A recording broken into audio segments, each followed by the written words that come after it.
Olá pessoal, boa noite, tudo bem?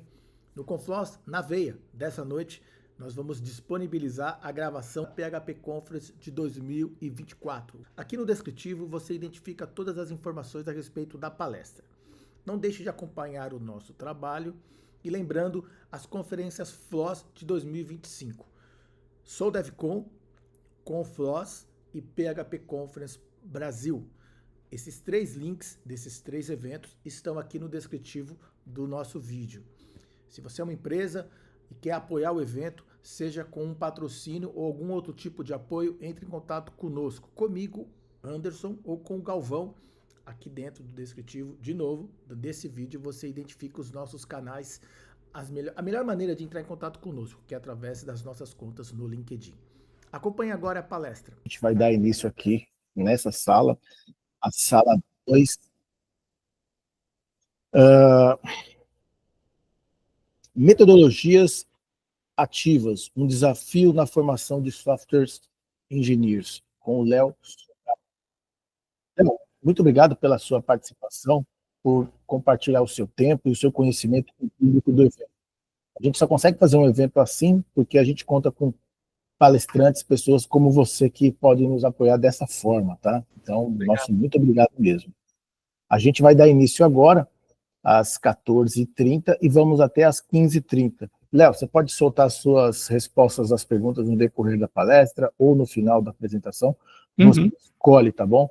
Se tiver algum problema de tempo, a gente tem aí uns 5 minutos de tolerância aí após o seu tempo oficial, tá bom? Perfeito, perfeito. Pessoal, vocês estão em boas mãos. Leonardo Sobral, é com você. Qualquer dúvida é só me chamar que eu estou te ouvindo, tá bom? Beleza. Bom, gente, boa tarde. Prazer estar aqui na PHP Conference. Como a chamada está sendo gravada, eu gostaria de começar, né, com uma audiodescrição minha. Eu sou um homem de pele parda, cabelos longos, estou usando brinco e também estou usando uma camisa rastão preta, tudo bem? Me apresentando aqui um pouco para vocês. Olá, sou Leonardo Sobral, podem me chamar de Léo. Eu sou engenheiro de software na PagBank, eu sou professor na ETEC JK aqui em Diadema. Eu sou escritor contemplado na PNAB, então estou correndo aí atrás da minha primeira publicação. Sou consultor de banco de dados, bem efemeramente, então de vez em quando eu faço uma pontada na consultoria de banco de dados. Eu sou entusiasta de culinária, eu adoro falar de comida, acho que isso me satisfaz muito, o lado taurino da coisa, tá? Uma frase que me define é: pessoas diversas resolvem problemas diversos. E isso é para lembrar e exercitar que orgulho não é só no dia do orgulho é para todos os dias, né? É para a vida, e isso não é só uma questão de orientação sexual, é uma questão também de existência, tá bom? Então, prazer aqui em conhecer todos vocês, tá? Vou ficar muito feliz de compartilhar esse assunto que eu acho que recai para todos nós aqui, né? Ele atinge a gente em termos de carreira, ele também atinge a gente enquanto profissional também, então eu acho isso muito importante, tá? Para começar aqui com vocês, eu gostaria de propor uma provocação, uma reflexão. Eu gostaria que viesse aqui para vocês qual a pior coisa que você já ouviu na sua casa, tá?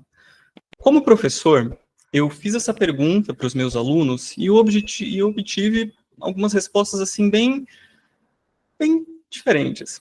Vou compartilhar aqui para vocês algumas delas. Você é imprestável. Você é um problema na minha vida.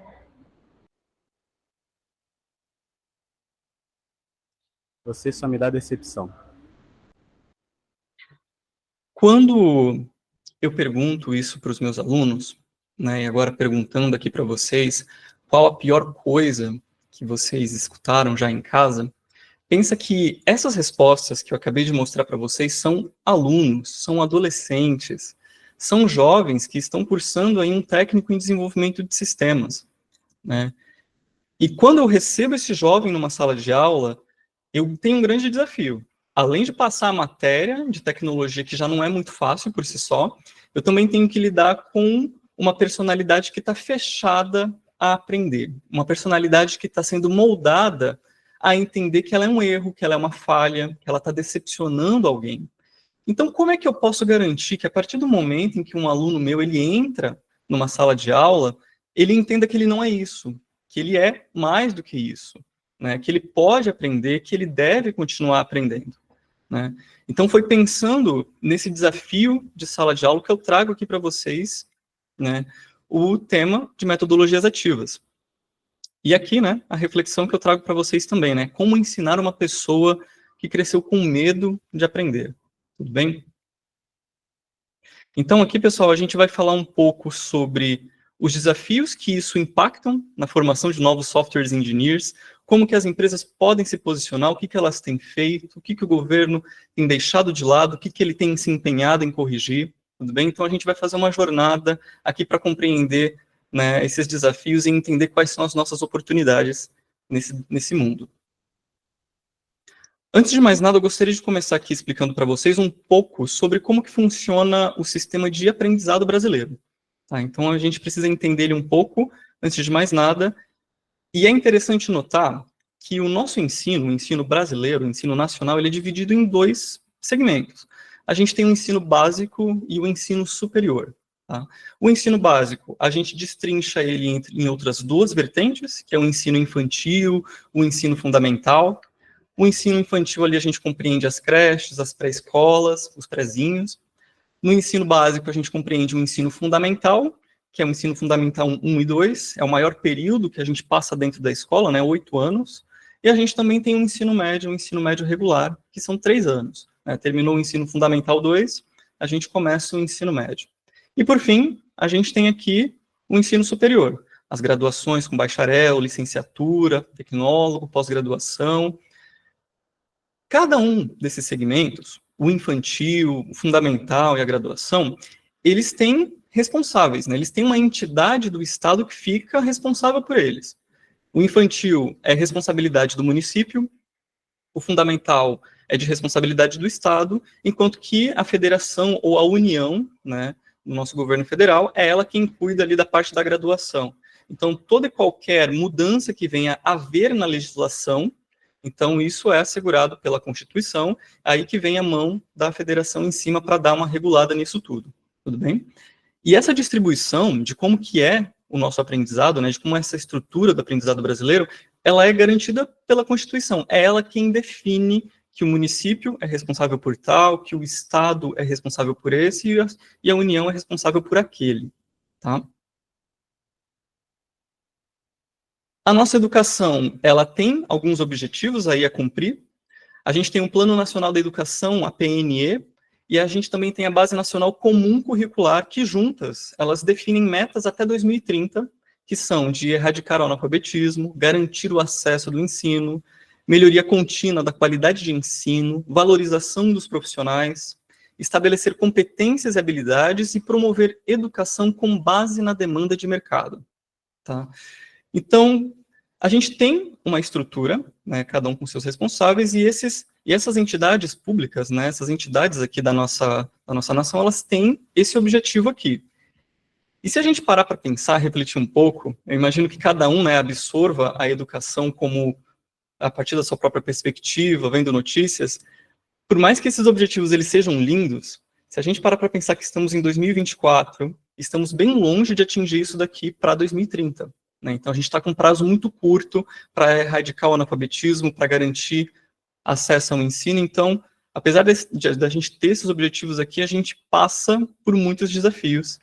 E a gente vai falar um pouco deles agora. Tá? Na área do ensino, na área da educação como um todo, o principal desafio que a gente enfrenta na sala de aula é a evasão. A evasão é aquele ato em que o aluno ou ele desiste da escola, né, ele simplesmente chega na secretaria, não quer mais estudar e tudo, ou ele simplesmente some. De fato, ele some. Tá? O porquê que ele some tem vários motivos. Ou porque ele já não queria estar estudando tudo, ou porque essa pessoa ela tinha uma vulnerabilidade que fez ela precisar parar de estudar para trabalhar. Gravidez na adolescência ainda é muito recorrente em solo brasileiro, então tudo isso ocasiona a evasão. As nossas escolas, saindo do estado de São Paulo, que é onde eu resido, né, aqui na cidade de Diadema, região metropolitana, tem uma infraestrutura precária, então essas escolas ou elas não estão adaptadas, né, para ter um ensino de qualidade de fato, e isso deixa tudo muito a desejar e desestimula os alunos que estão ali dentro, A gente tem investimentos cada vez mais baixos, então toda vez que a gente tem um corte na educação, toda vez que a gente tem um corte na capacitação e até mesmo na distribuição de educação, a gente sente consequências irreparáveis ao longo dos anos. A qualidade de ensino também é cada vez mais baixa, até porque se a gente tem um mercado que ele preza na qualificação de profissionais, a gente não vê isso sendo aplicado como um dos objetivos na educação, até porque também sofre, né, essa questão da falta de investimento. E a gente também tem uma desigualdade social e educacional que pesa muito. O Brasil ele ainda tem uma estrutura, ele ainda tem toda uma série de etapas, né, e ciclos que faz a manutenção de dados como pessoas pretas sendo as pessoas, o grupo de pessoas com o mais baixo índice de qualificação no nosso país, enquanto que pessoas majoritariamente brancas e de classes altas, elas continuam tendo, né, acesso à educação de melhor qualidade. Tá? Um outro grande desafio que a gente enfrentou recentemente... Aqui, eu quero falar para vocês sobre como é a infraestrutura dessas escolas, né? Falar sobre o porquê que elas são precárias, assim como eu estou mencionando para vocês. Em solo brasileiro, a gente contempla aqui um total de 136 mil escolas, e esse dado aqui ele é do Anuário Brasileiro de Educação, e percebam só aqui o seguinte, por mais que 94% das escolas, 96% tenham acesso a banheiros, energia elétrica e água potável, ao menos metade dessas escolas não tem acesso à rede pública de esgoto. Né? Então, ambientalmente, essas escolas elas são poluentes, só para vocês terem ideia.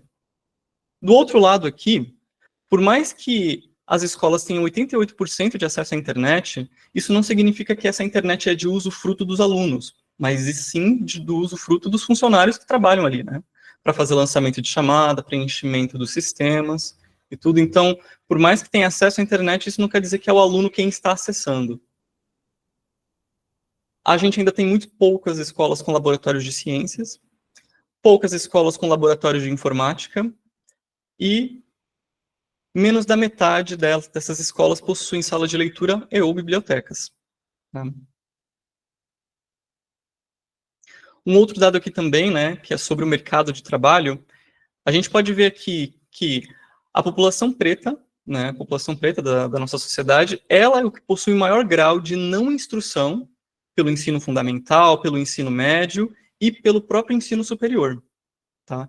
Porque essas pessoas, no momento em que elas acabam entrando na escola, elas acabam tendo algum motivo, alguma necessidade ou alguma vulnerabilidade que faz com que elas desistam ali da carreira educacional delas, tá? Da formação em educação delas.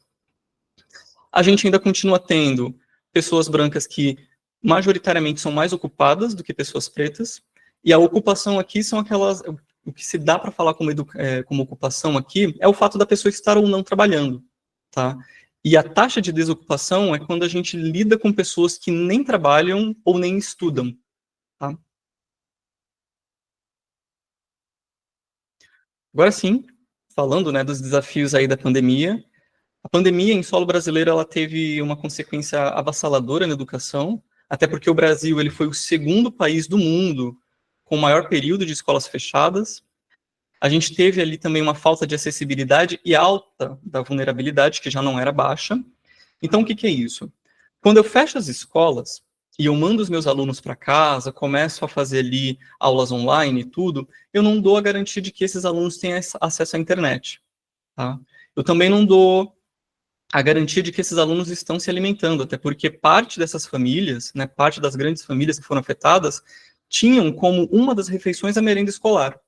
Seja no período da manhã, da tarde ou da noite, eles incluíam, né, a refeição da escola como uma das suas refeições diárias. Então, aumenta ali uma vulnerabilidade, até porque não tem como você se concentrar numa aula se o seu estômago ronca o tempo inteiro. Pouco ou nenhum planejamento. Então, voltando naquilo, a gente tem agora um esquema de aula online que faz com que o aluno fique em casa, só que parte dos professores também entenderam que, poxa, então eu vou mandar muitas atividades, né? Já que o aluno vai estar em casa, então ele consegue fazer. Só que não era bem isso, não foi bem isso que aconteceu, né? Se a gente tem uma família vulnerável, olha o que estava acontecendo. As irmãs mais velhas ou os irmãos mais velhos tinham que ajudar os irmãos mais novos a fazer as atividades deles. Só que no momento em que um irmão mais velho ajuda o irmão mais novo, o irmão mais velho deixa de fazer o dele também. Isso sem contar também que talvez esse próprio irmão mais velho tivesse que começar a trabalhar para juntar recursos para dentro de casa. Tá? E o que é claro, por último e não menos importante, desigualdade social e educacional, sempre. Durante o tempo de pandemia, pessoas pretas foram as pessoas que mais circularam nas ruas durante o tempo de lockdown, porque essas pessoas continuavam indo aos seus trabalhos majoritariamente presenciais, né, como auxiliares de limpeza, como cozinheiros. Então, teve muito essa evidenciação, né, mais uma vez, a realidade jogando, né, os dados na nossa cara. E teve uma frase que ficou muito comum na pandemia, que foi: toda uma geração foi perdida. O Brasil ele ficou com 1 ano ou mais com as escolas fechadas, e não era garantido de que nesse período de 1 ano, né, esses alunos conseguiram absorver tudo aquilo que a escola tinha para oferecer. Tá?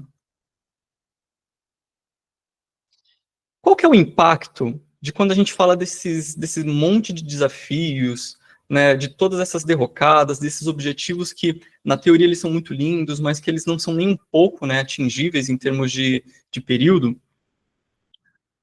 O aluno que ele se forma hoje na nossa rede pública de ensino, ou que ele evade, ele é uma pessoa com características pessoais inseguras, né? Essa pessoa não tem uma ambição ali para a vida dela, ele não tem nada, nenhum objetivo que dá a ele essa roupagem de inseguro, ele não tem certeza do que ele gosta, do que ele não gosta. Tem falta de senso crítico. Essa pessoa, esse aluno, né, que sai da escola, tanto por formação, tanto por evasão, é difícil de você ver que ele é uma pessoa que critica, que questiona, que indaga eventos da sua vida cotidiana e ele só vai aceitando aquilo que recebe. Essa pessoa, ela também tem uma comunicação violenta, até como vocês viram ali no começo da apresentação, né? Você me é uma decepção, você é um problema na minha vida. Essas frases diz muito mais respeito de quem disse elas do que de fato as ouviu. Tá? Então, fora da escola, né, esses alunos, eles recebem uma comunicação muito violenta, que é você culpabilizar, que é você terceirizar uma situação. E aqui eu estou dizendo para vocês que é além, né, de apontar culpados, a gente tem coisas sérias acontecendo. Por consequência, a gente gera essa comunicação violenta nas pessoas, né, nos alunos que estão dentro da escola. E pouca autonomia. Tá? Acho que esse é um dos problemas mais sérios, porque a partir do momento em que um aluno ele evade da escola para trabalhar, que seja, a autonomia dessa pessoa ela sempre vai ser cerceada. Ou seja, não é porque eu saí para trabalhar, para ganhar um mínimo de dinheiro possível, que eu vou conseguir fazer algo. Né? Até porque esse dinheiro que eu estou buscando numa oportunidade de emprego é para minha sobrevivência e não para minha vivência. Tá? Uma pessoa com todas essas características pessoais incide num profissional com dificuldade de aprendizado, ele tem problemas, né? Ele tem dificuldades, é oneroso essa pessoa começar a aprender funções novas, então procura sempre executar o mesmo e de maneira básica, fazendo o mínimo, tá? São profissionais que têm dificuldade também em tomar decisões, porque se essa pessoa tem pouco senso crítico, a pessoa que não consegue questionar muito, pouco ela consegue se posicionar em algo, tá? E com isso tomar decisões. Uma pessoa com comunicação violenta, ela vai proporcionar também um ambiente propício ao pouco diálogo, né? Eu acho que ninguém aqui gosta de conversar com uma pessoa que sempre terceiriza uma determinada situação, que nunca procura entender a sua própria posição e atuação em determinado ambiente. E, por fim, ali, pouca proatividade. Se essa pessoa ela já tem pouca autonomia, uma comunicação violenta, uma falta de senso crítico, o que a gente menos pode esperar dela é a proatividade. Até porque ela nunca vai se submeter a algo, uma atitude proativa, porque você ser proativo em algo é você ficar sujeito a erro, a errar. E geralmente essas pessoas elas ficam sendo punidas por todo e qualquer erro que elas venham passar aí ao longo da vida dela. Isso seja dentro de casa, dentro da escola, dentro do âmbito de trabalho dela. Tá? Então, um resumão até aqui. A gente refletiu um pouco sobre o medo de aprender, né? O que esses alunos estão escutando, o que vocês podem também estar escutando dentro de casa ou até mesmo reproduzindo. A gente viu um pouco da estrutura do ensino brasileiro. A gente poderia ficar horas aqui falando, né? Porque cada estado tem a sua particularidade. A gente também entendeu quais são os desafios e o que os impulsiona, a quem e como ele atinge, tá? Pessoal, só para entender, alguém quer fazer alguma questão, tudo, antes de eu prosseguir?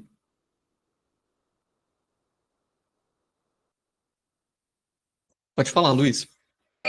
Oi, Leonardo, boa tarde, tudo bem? Tudo? E pegando tudo isso, né, eu sou aqui de São Paulo e essa semana saiu assinada aí pelo governo de São Paulo uma lei que proíbe o uso de celulares dentro de sala de aula, né?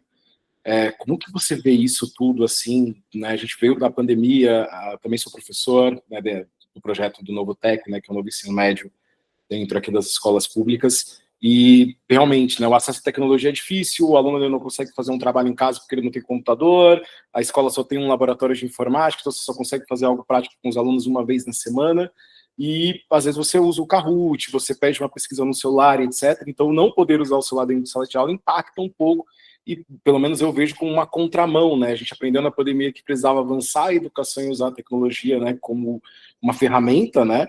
E a gente proíbe, a gente retrocede. Como que você vê essa lei que saiu agora em São Paulo? Não sei se para o Brasil todo, né? Eu vou te dar primeiro uma posição um pouco mais jurídica da coisa e depois como professor. Juridicamente falando, é complicado porque toda vez que a gente vê uma lei polêmica, que nem essa dos celulares, o Brasil ele vai carecer de uma coisa muito simples, que é a fiscalização, né? E como é que você fiscaliza 136 mil escolas públicas, aqui cada sala, né, com 40 alunos? Então, já tem esse desafio.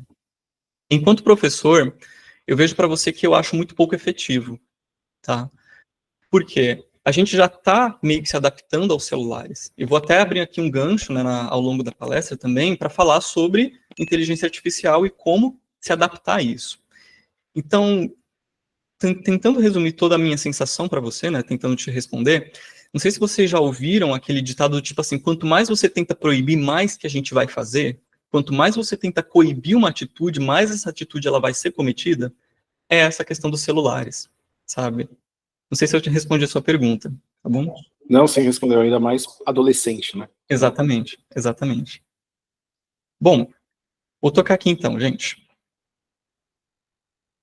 Opa, aqui. Talvez alguns de vocês estejam se perguntando, né, até o dado momento, o que isso tem a ver com tecnologia. E eu já digo aqui para vocês que tudo, tá? Eu sou professor de ensino técnico em desenvolvimento de sistemas. Então, se eu tenho um aluno que ele entra no ensino técnico, mas ele não tem um ensino básico muito bom, ele não está tendo aulas legais no ensino médio dele, não está tendo aulas legais no ensino fundamental, quando for para falar de banco de dados, quando for para falar de algoritmos e lógica de programação, ele vai ter muita dificuldade. A tecnologia, não sei se vocês sabem, é uma das poucas áreas, assim, do conhecimento que usa todas as outras áreas como base, né? Se a gente quer lidar ali com um cliente, a gente precisa ter leitura e interpretação de texto. Se a gente quer entender de onde vem uma necessidade que um cliente está tendo, a gente precisa ter dados, a gente precisa ter, então, as aulas de geografia ali com a interpretação de mapas, com a interpretação de infográficos, que venha a dar para a gente esse senso crítico de que, entendo o que motiva a necessidade do meu cliente, né? Até mesmo para criar lógica também. Matemática está aí para isso, não era só a decoreba das fórmulas, cada fórmula tem uma aplicação na vida, talvez Bhaskara não, é a minha única crítica à matemática, tá? Mas cada uma delas tem ali a sua aplicação, e a tecnologia, ela demanda muito de tudo aquilo que o ensino básico demanda, tá? E pensando nisso também, né, agora sim, vamos falar aqui de metodologias ativas, como que a tecnologia pode ser trabalhada dentro de sala de aula, e nisso a gente vai entender um pouco mais como que as empresas podem também estar se posicionando e o que você, como profissional, também pode estar fazendo, caso você conheça aí um grupo de estudantes em tecnologia, tá? Primeira coisa, metodologia ativa é o conjunto de prática ou modelo que coloca o aluno como protagonista no processo de aprendizagem. Repito, é o conjunto de prática ou modelagem, ou modelos, perdão, que colocam o aluno como protagonista no processo de aprendizagem. E o que essa definição ela quer dizer? Para a gente entender essa definição, a gente primeiro precisa entender rapidão a sala de aula convencional, né? A sala de aula convencional é o quê? Você chega na sala, entra, senta na carteira, o professor, ele é o centro das atenções, ele pode escrever no quadro, ele pode apresentar slides, ele simplesmente pode falar com vocês, né, até mesmo isso aqui que a gente está fazendo é uma sala de aula convencional, né, e os alunos, eles ficam ali para absorver o conteúdo e conhecimento desse professor de maneira passiva. O que isso significa? Então, vou ficar parado, ouvindo e assimilando aquilo. Esse esquema de aula convencional que a gente chama, é o chamado de aula expositiva, tá? Não é uma aula completamente obsoleta, tá? Tem momentos em que aulas expositivas são muito necessárias. E uma dica para que a gente consiga lidar com as aulas expositivas de maneira eficaz é uma escuta ativa, ou seja, ficar em silêncio quando o professor estiver falando, anotar pontos importantes que ele for falando também, algo que você não entendeu, mas que você pode procurar depois. Então, as aulas expositivas, elas são maneiras da gente fazer com que a teoria fique um pouco mais clara, né? Ou seja, a gente pode ter aulas práticas, mas a gente precisa ter também aulas teóricas, exatamente para que a gente, em algum momento, junte esses dois, tá? Então, dado a definição do slide anterior, onde ele fala, né, que as metodologias ativas são um conjunto de práticas e modelos que coloca o aluno como protagonista, ele vai diretamente contra esse esquema de aula expositiva. Então, é o aluno que vai ser o protagonista, e não o professor. E vamos a eles. A gente tem um modelo, a metodologia ativa de modelo de aprendizado por projeto, ou seja, a gente dá para o aluno uma determinada situação e a gente espera que ele monte um projeto que solucione essa situação. Aqui eu trouxe para vocês um exemplo da Feira de Exportação, que foi um projeto que a gente realizou aqui na ETEC JK, onde a gente deu a necessidade de vender artigos, né, pelo mundo afora, que foi o pessoal do curso de ADM que deu essa ideia, e os alunos de desenvolvimento de sistemas tinham que fazer o e-commerce que atendia essa demanda, tá? Então, vejam só, a gente tinha um cliente, no caso o pessoal do curso de ADM, e a gente tinha os desenvolvedores. O pessoal de ADM, os nossos clientes, eles deram a necessidade deles, que era vender artigos de arte, né, pelo mundo, e os alunos de desenvolvimento tinham que fazer o e-commerce. Para que eles pudessem desenvolver esse projeto, a gente também fez algumas oficinas, onde a oficina é, de fato, onde a gente vai colocar toda a teoria em prática. Acho que pela foto, né, vocês podem perceber que é meio que uma adaptação da dinâmica de event storming. Então, a ideia aqui foi dar para esses alunos o seguinte: até então, até essa oficina aqui, eles já sabiam o que era o padrão MVC de arquitetura, eles também já sabiam o que era um e-commerce, a gente já tinha feito aulas para levantar requisitos de um e-commerce e requisitos também do próprio cliente, o curso de ADM, e aqui, basicamente, a gente começou a modelar esse sistema, né, antes de sair codando à torta e à direita. Então, essas oficinas de modelagem de sistemas, elas serviu para que os alunos colocassem a interpretação deles sobre o sistema e sobre essa situação antes de colocar em prática. Esse tipo de metodologia ativa aqui, ele serve para desenvolver a autonomia. Por que isso? Lembra daquilo, né? Logo do começo da apresentação. Os alunos, eles chegam com medo de aprender, eles chegam com medo de errar. Só que a escola é o momento de você errar, né? É o momento de você entender onde que você errou e como que se corrigir. Então, essas oficinas, elas aconteciam em rodadas. O que era isso? Primeira coisa, eles interpretavam, colocavam para fora aquilo que eles tinham entendido. Depois, eu como professor, já não sou mais o centro de atenção, eu sou apenas um moderador. Eu evidencio ali para eles quais são os outros caminhos que eles poderiam ter, sabe? Não lidando isso como um erro, mas como parte do processo de aprendizagem deles, né? Não há aqui aquele momento em que eu aponto o dedo na cara do aluno e falo, você errou. Não, olha, isso poderia ser diferente. Isso aqui não soluciona o real problema, sabe? Então, essas oficinas, elas servem para dar ao aluno essa autonomia de poder escrever algo, errado que seja, e depois poder se corrigir com isso, tá? E, é claro, por fim, não menos importante, colocar a teoria em prática aqui. Eu tenho aqui também, talvez, a metodologia que eu mais gosto de fazer em sala de aula, que é a dramatização. A dramatização, a gente meio que representa situações, né, com esquetes teatrais, e aqui, quem está à direita são servidores e quem está à esquerda são clientes. Qual que era a parte dessa dinâmica? A gente estava ali trabalhando como é que funciona a questão de escalabilidade em sistemas web. Então, toda vez que a gente está jogando uma bolinha para o servidor, a gente meio que está simulando uma requisição web, né, uma requisição HTTP, e a ideia era trabalhar o seguinte: quanto mais servidor tivesse, mais caro ficaria a fatura, quanto mais clientes tivesse, né, talvez o sistema poderia cair, né. Até então, aqui, esse vídeo aqui, ele está controlado, né, os alunos estão recebendo as bolinhas, estão jogando as responses de volta, e tá ok. Mas tem turmas, né, e ao longo dessa dinâmica, as coisas evoluem e fica uma bagunça mesmo. Tem outras regrinhas também, como, por exemplo, no momento em que eu estou dando uma nova sacola ali para o aluno, e eu estou trocando essa sacola, eu estou tirando ele de uma capacidade X e dando ele uma capacidade Y, né, ou seja, representando ali o momento de downgrade, quando a gente está escalando os sistemas e tudo. E a ideia da dramatização é que no momento em que você está representando uma situação, você faça com que o aluno saia da carteira, você mude o layout da sala, né? Vocês podem perceber, a gente abriu a sala, jogou as carteiras de lado, depois a gente remontou, mas a ideia era, de fato, fazer com que eles se levantassem, né? Principalmente esses que são alunos do período noturno, onde eles já chegam cansados, um pouco cansados, né, um pouco não, eles já chegam cansados do trabalho. Então a ideia é fazer com que o descanso deles seja de maneira ativa e não de maneira passiva, que é simplesmente sentando e recebendo aquela informação, né?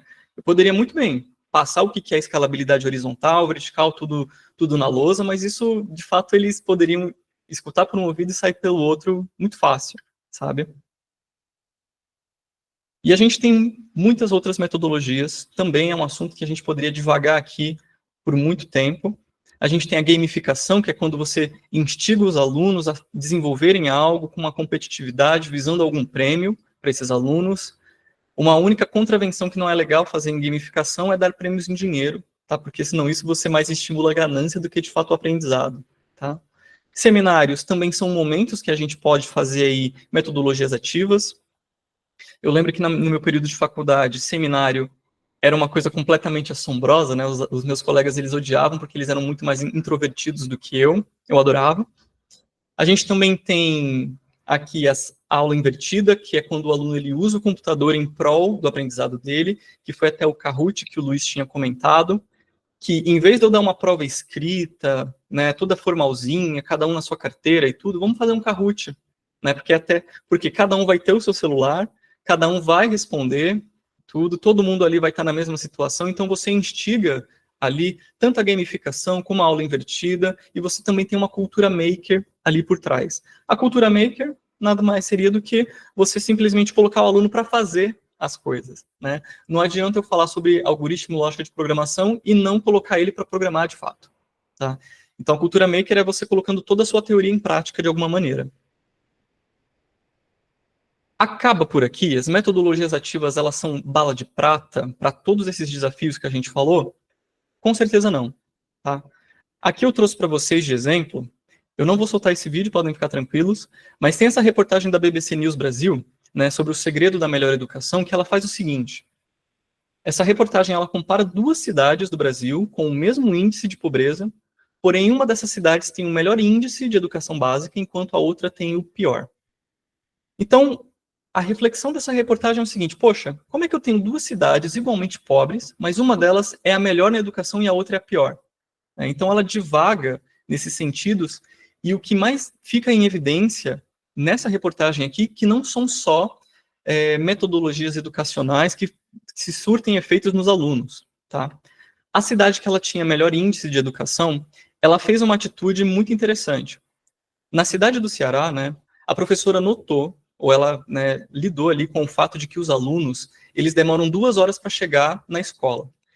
As aulas começam 7 horas da manhã, então esses alunos têm que acordar 5 horas da manhã, ir até a escola, chegam 7 horas, e o que essa professora fez? Ela simplesmente começou a aula dela 1 hora depois. Ou seja, em vez de começar a aula às 7h10, 7h15, ela já começou a aula 8 horas. Por quê? Ela dava esse período de 1 hora para os alunos descansarem, né?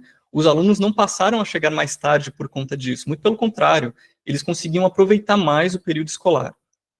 Uma outra atitude também que essa mesma professora fez foi criar um sistema de aulas de reforço, onde os alunos eram monitores, tá? A gente tem muito monitoria em faculdade, mas ela pegou essa mesma prática e colocou também nas escolas públicas, tá? Exatamente para que esse aluno também tivesse reconhecimento, o aluno que fosse monitor, e aqueles alunos que estavam mais atrás na matéria também pudessem conseguir ali atingir as notas que a gente precisa lançar nos sistemas educacionais.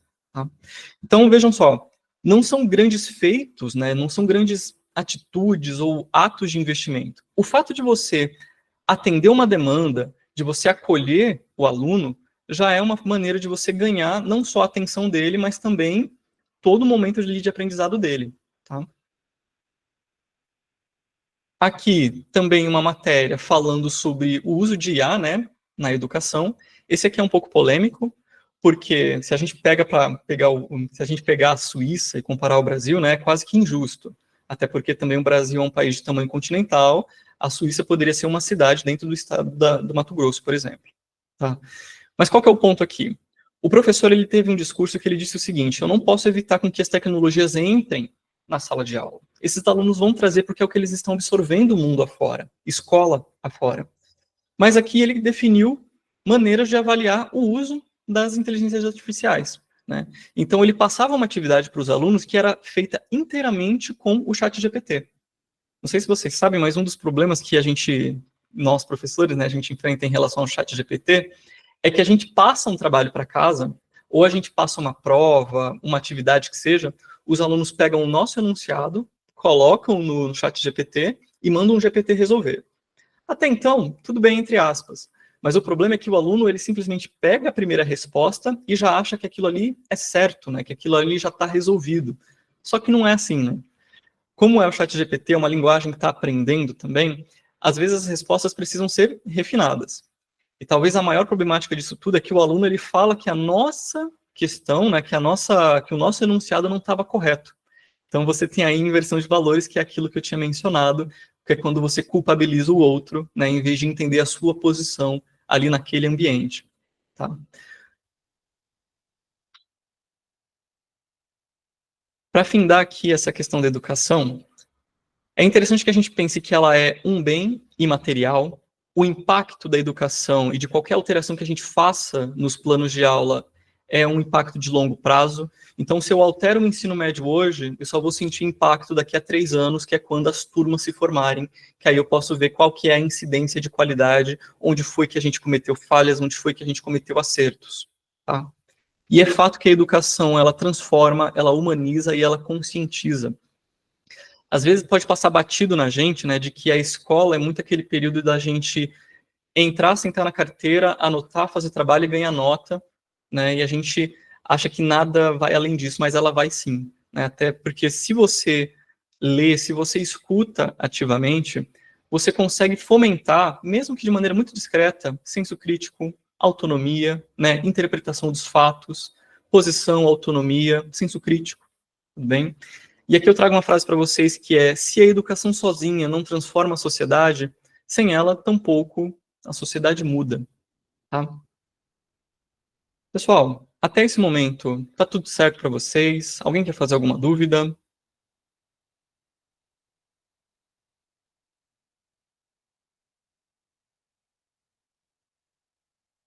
Não?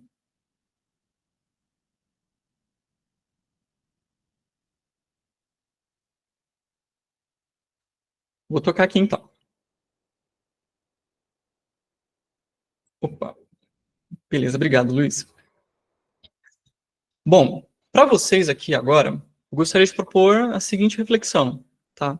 Quem era você antes do seu cargo atual? Quem era você, né, antes de ser software engineer, antes de ser o senior software engineer, antes de ser CTO? Quem era você, né, antes da programação chegar na sua vida? Como foi o seu caminho até onde você está hoje? Né? Quando foi que o Solid talvez tenha sido uma novidade para você? Quando foi que o Lazy Objects fez sentido para você? Quem foi que te ajudou nesse caminho? Tá? Não precisa ser só professores, pode ser amigos também. Uma das coisas sobre educação é que a educação ela é muito mais horizontal do que a gente pensa. Tá? O que isso significa? Que educação ela é tanto dentro de casa, ela é fora de casa, ela é com amigos, ela é com familiares, ela é com todo mundo, ela não é só de professor para aluno. Tá? Aqui eu trouxe 3 matérias para vocês, né? Uma da Convênia, outra do LinkedIn e outra do Empregare. Essas matérias, elas têm um ponto em comum, né? elas falam conclusivamente que parte das dificuldades que a gente tem ali na contratação de profissionais de TI são processos seletivos muito lentos, são ferramentas de contratação que não necessariamente ajudam, né, mas elas acabam mais fazendo parte da operação de contratação, ou seja, se tornando mais uma etapa para isso. A gente tem também a questão da qualificação de profissionais, e vejam que tudo aquilo que a gente veio falando ao longo dessa apresentação é em relação à qualificação, né, é em relação a quem sai da escola, seja como um aluno do ensino regular, ou seja como um aluno de ensino técnico. E teve uma dessas matérias, acho que foi do convênio, se eu não me engano, que ela realmente falou uma das coisas que eu acho que é muito mais importante da gente visar enquanto profissionais de tecnologia, que é visitar escolas e faculdades, propor parcerias, tá? Então, a gente pensa em vocês, se vocês fizeram faculdade, visitem a faculdade, vejam como ela está, né? Veja se vocês poderiam palestrar nessas faculdades, o que está sendo ensinado. Eu mesmo, como professor, digo para vocês que na minha segunda faculdade de informática para negócios, eu tinha uma professora que ela era completamente desconexa do mercado de trabalho. Ela ainda receitava, em pleno 2021, que a gente fizesse do CPF uma chave primária, por exemplo. E eu não culpabilizo essa professora, até porque um dos desafios da educação em atender o mercado de trabalho é realmente essa questão de atualização, tá? Há quanto tempo essa minha professora ela já não tinha saído do mercado de trabalho? Pelo que ela me dizia, a última vez que ela tinha ficado empregada no mercado de trabalho, claro, foi em 2001.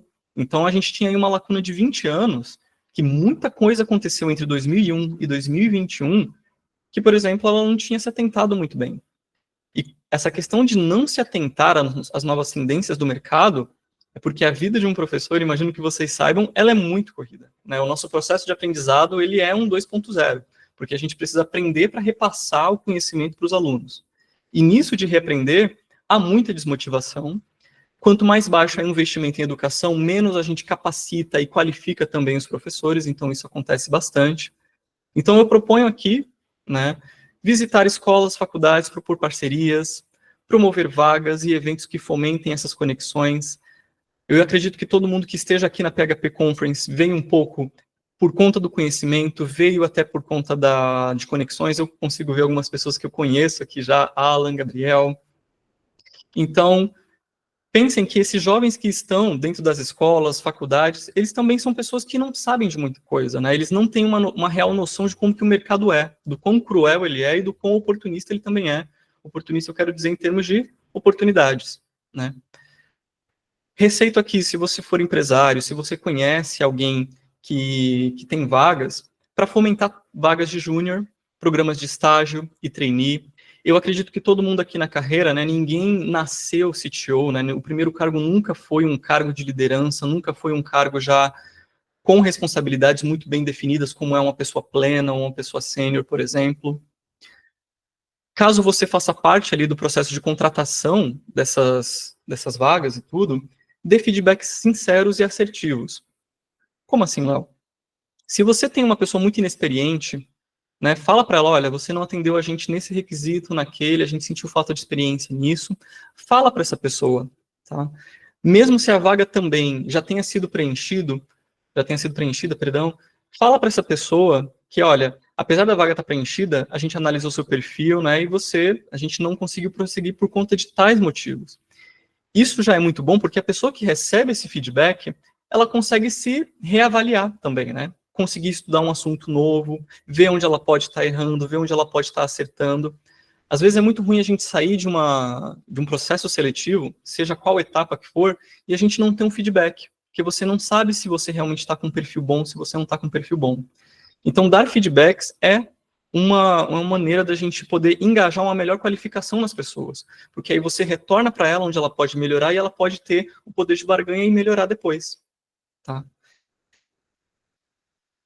Por fim, pessoal, ninguém está sozinho, nenhuma geração foi perdida, todas têm seus desafios e a pandemia foi um deles, tá? Se você é um profissional, e eu falando aqui diretamente para vocês, e vocês conhecem colegas, amigos que estão aí na fase de formação deles, Uma coisa que eu gostaria de pedir para vocês até é nunca desestimule essa pessoa nem por piada, tá?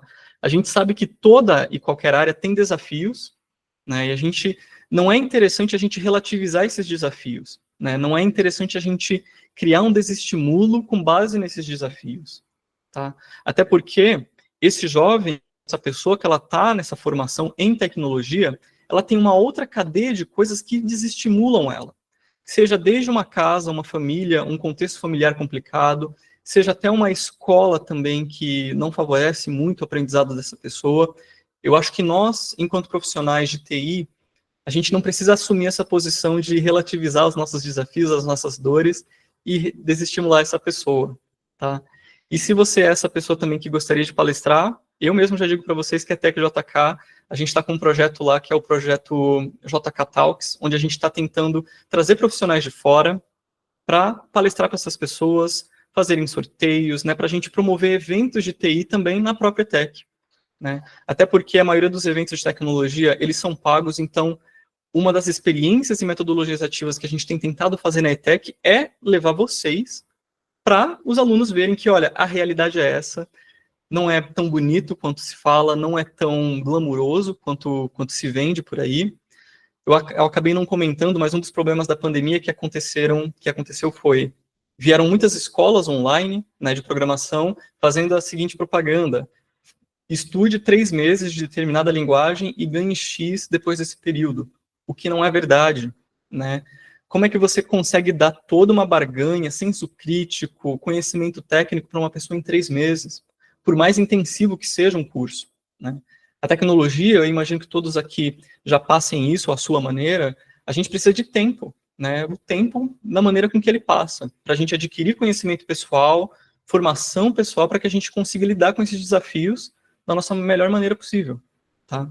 Então, repito, ninguém está sozinho, nenhuma geração foi perdida, todas têm os seus desafios e a pandemia foi um deles, tá bom?